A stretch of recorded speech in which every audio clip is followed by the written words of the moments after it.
বিসমিল্লাহির রহমানির রহিম। আলহামদুলিল্লাহি ওয়াসসালাতু ওয়াসসালামু আলা রাসূলিল্লাহ, আম্মা বাদ।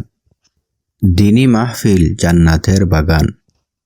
রাসূলুল্লাহ সাল্লাল্লাহু আলাইহি ওয়াসাল্লাম বলেন, যদি জান্নাতের বাগান দেখো তাহলে ঝাঁপিয়ে অংশগ্রহণ করো। সাহাবায়ে কেরাম রাদিয়াল্লাহু তাআলা আনহুম জিজ্ঞেস করলেন, হে নবীজি, জান্নাতের বাগান কি? নবীজি সাল্লাল্লাহু আলাইহি ওয়াসাল্লাম বললেন, দিন শিক্ষার বৈঠক সমূহ জান্নাতের বাগান। তাই আমাদের উচিত দ্বীনি মাহফিলকে ভালোবাসা, এর জন্য মেহনত করা। এই মাহফিলগুলো আমাদেরকে কি শিক্ষা দেয়? উত্তরে দুঃখের সাথে বলতে হয়, আমাদের কাছে আখিরাতের পরিসর ছোট, দুনিয়ার পরিসর বড়। আমরা দুনিয়া গড়ে তুলি আর আখিরাত ধ্বংস করে দেই। সাহাবায়ে কেরাম রাদিয়াল্লাহু তাআলা আনহুম আখিরাত গড়েছেন আর দুনিয়া ত্যাগ করেছেন। তারা আখিরাত গড়ার কারণে তাদের দুনিয়াও গড়ে উঠেছে। আসলে দিন ছাড়া দুনিয়া প্রতিষ্ঠিত হয় না। আখিরাতের আমল, তাকওয়া অবলম্বন, কল্যাণমূলক কর্মকাণ্ড ও সিরাতে মুস্তাকিমের উপর অটল না থাকলে দুনিয়ার উন্নতি হয় না। এদিকে যারা নিজের দুনিয়া উন্নত করতে গিয়ে অন্যের জীবন নষ্ট করে, মানুষের জন্য খেলাধুলা ও আমোদ ফুর্তির আয়োজন করে এবং তাদের মূল্যবান সময় নষ্ট করে, আল্লাহর জিকির থেকে মানুষকে দূরে সরিয়ে রাখে, আখিরাতে এদের পরিণতি ভালো হবে না, কঠিন শাস্তি হবে। তাওবা ছাড়া এদের মুক্তির উপায় নেই। শুধু তাওবা করলেই হবে না, মানুষ বিপদগামী হয় এমন অপকর্মের সব আয়োজন ছেড়ে দিতে হবে। তাই দ্বীনি শিক্ষায় সবাইকে অংশগ্রহণ করা আবশ্যক। কারণ দ্বীনি শিক্ষা মানুষকে গুনাহ থেকে বিরত রাখে। মানুষ দ্বীনি মাহফিলে থাকাকালে গুনাহ থেকে দূরে থাকে। আল্লাহর রহমতের ফেরেশতারা দ্বীনি মাহফিল ঘিরে রাখেন। যারা দ্বীনি মাহফিলে যতক্ষণ কথা শুনতে থাকে, ফেরেশতারা তাদের জন্য নেকি লিখতে থাকেন। তাই দ্বীনি মাহফিলে বসে গল্পগুজব করা উচিত নয়। এমনকি দ্বীনের শিক্ষক ও শিক্ষার্থীকে শিক্ষারত অবস্থায় সালাম দেয়া ঠিক নয়। কারণ যে বৈঠকে গেলে বসতে হয়, কথা শুনতে হয়, ওই মাজলিস কুশল বিনিময়ের স্থান নয়।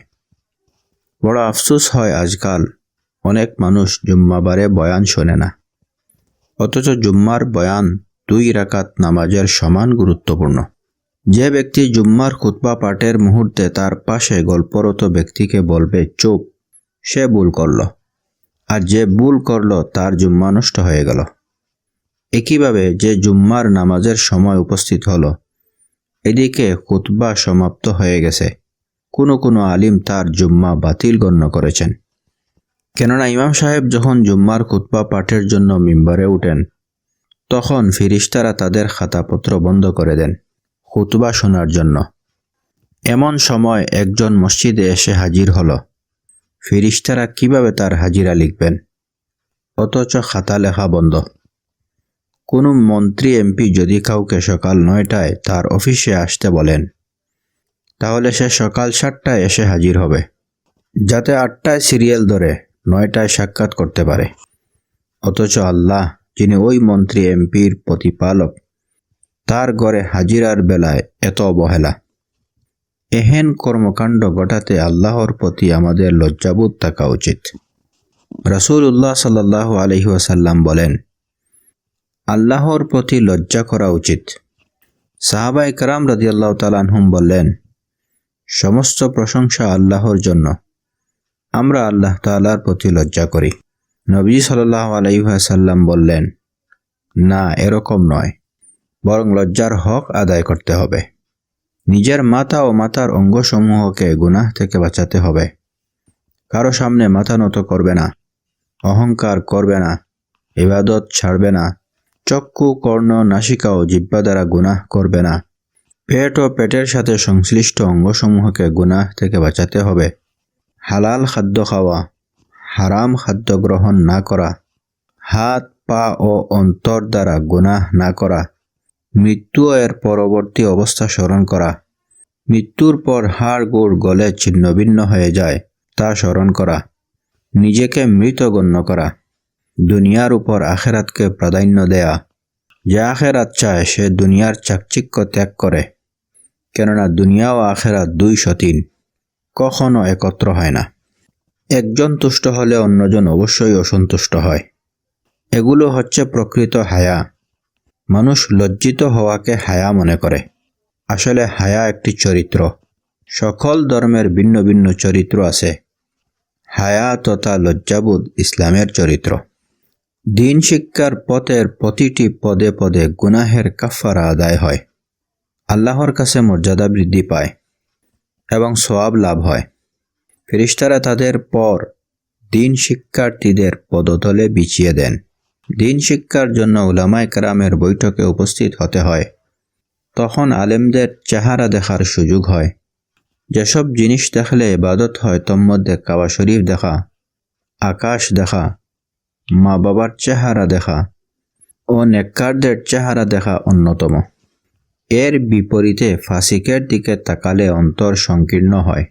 ফাসিক যতই সুন্দর হোক না কেন, আজকাল কৃত্রিম সৌন্দর্যের ছড়াছড়ি লক্ষ্য করা যায়।